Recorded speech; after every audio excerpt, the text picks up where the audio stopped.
You are driving a depreciating liability to a job you need because of the depreciating liability in the driveway. That's not an insult. That's the math. And the dealership that sold it to you knew that math better than you did the moment you walked through the door. The average millionaire drives a $30,000 car, not because they can't afford more, because they understood something at 30 that most Americans never figure out at 60.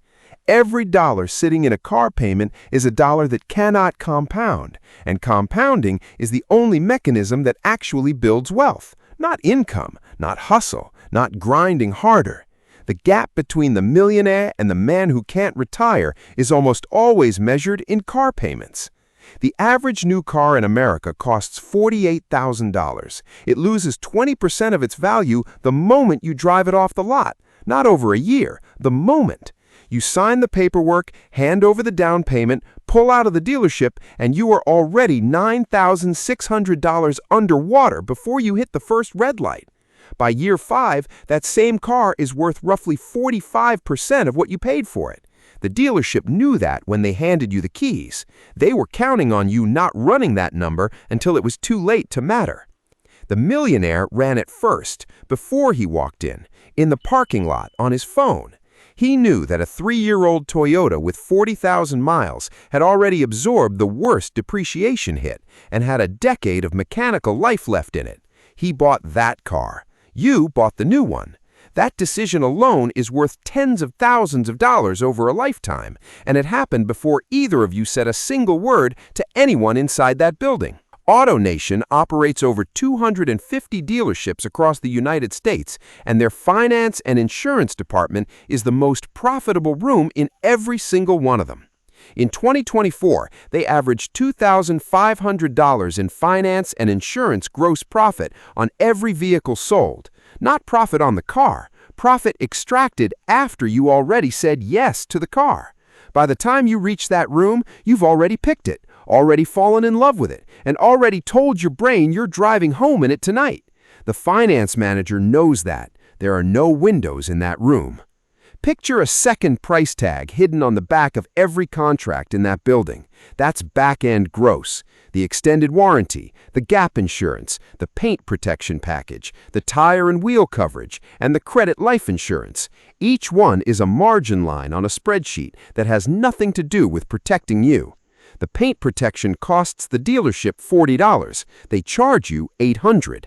The gap insurance is available from your own insurer for a fraction of what the finance manager charges. And underneath every product in that room is a rate you never negotiated. Your credit qualified you for 6%. The lender told the dealership.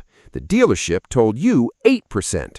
The 2% difference, called dealer reserve, went to the dealership as a kickback from Ford Motor Credit. Nobody was legally required to tell you. You signed at 8% because 8% was the only number anyone showed you. You didn't feel robbed. You felt approved. On a $48,000 vehicle over 72 months, that gap cost you $3,400, dissolved invisibly into every payment for 6 years. The millionaire walked into the same room with a credit union pre-approval at his actual rate and a printed sheet showing dealer cost on every finance and insurance product.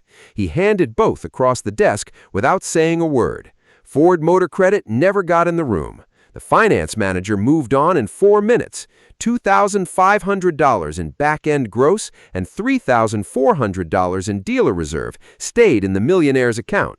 He drove home in a $30,000 Toyota he paid less than sticker for. You drove home in a $48,000 truck that was already worth $38,000 before you hit the highway. The millionaire didn't spend less. He bought something AutoNation will never put on a contract. Drop a comment right now. How much is your car payment? Just the number. I want you to see what everyone else is carrying. Now, here is the extraction nobody talks about. It doesn't happen at the dealership, it happens in your driveway, and it has been happening on every single vehicle you have ever owned without you realizing it. When you traded your last vehicle in, you were probably underwater on it. The average American carries $3,000 of negative equity at trade-in. The dealer rolled it into your new loan. Your new loan started $3,000 higher than the price of the car you just bought.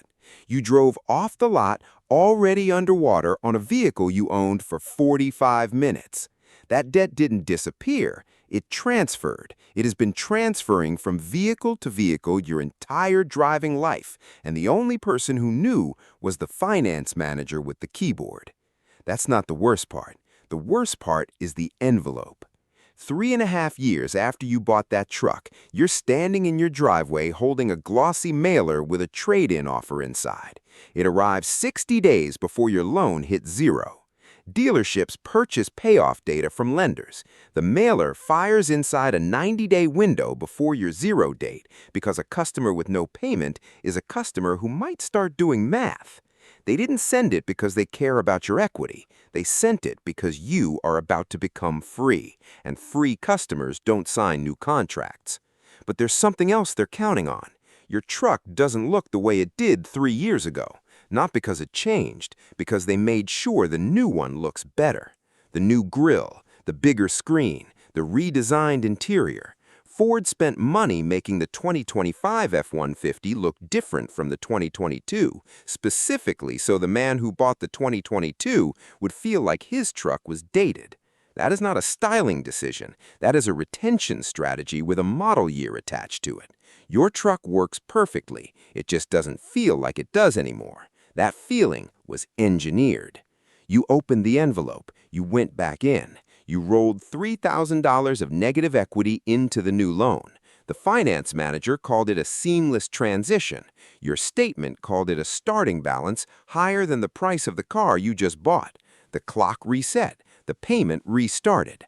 AutoNation logged a successful re-engagement and moved your new payoff date into the next trigger window. The Millionaire got the same envelope. He put it in the recycling without opening it. He drove the same car for 4 more years because it worked and the math said so.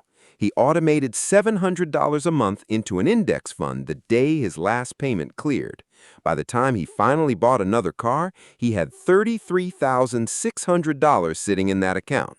He used it as a cash down payment. He walked out of the finance office in under 5 minutes. Now, run the lifetime number. The average American replaces their vehicle every 3.5 years across a 40-year driving life. 11 purchases at $55,000 all in. $605,000 spent on vehicles in a lifetime. The Millionaire buys 4 times at $30,000 cash, $120,000 total. The difference, invested at 10% over 40 years, becomes over $3 million. $3 million is the cost of replacing your vehicle on the dealership schedule instead of your own. That is a retirement. That is the reason the Millionaire can afford the mansion and is still driving the Toyota parked in front of it. This YouTube channel exists to show you the mechanics before you need them. If that matters to you, subscribe. Here's what you can actually do before buying your next car. Get pre-approved by your credit union before you visit any car dealership. Log in tonight, get the rate in writing, bring it with you. Dealer reserve cannot function when the buyer controls the financing. Cash buyers negotiate the price. Everyone else negotiates the payment. Before you sign anything, write the total cost on one piece of paper. Out-the-door price plus total interest plus every finance and insurance product. One number. That is what the car costs. If that number doesn't change how you feel about the transaction, nothing will. When your loan hits zero, drive the car for 12 more months. At $700 a month, that is $8,400 that stays in your account. Automate it into an index fund the day your last payment clears. Make the decision about a new car with that money sitting visible as the alternative. Ford called it dealer reserve. AutoNation called it back-end gross. The envelope in your mailbox is called a retention campaign. You called it a good deal on a new truck. The Millionaire called it a trap he saw coming from the parking lot. The difference between them isn't income. It isn't discipline. It's one decision made before walking through one door, repeated every time the envelope shows up. The system counted on you never running that number. You just ran it. If you enjoyed the video, YouTube thinks you should watch this video of mine next.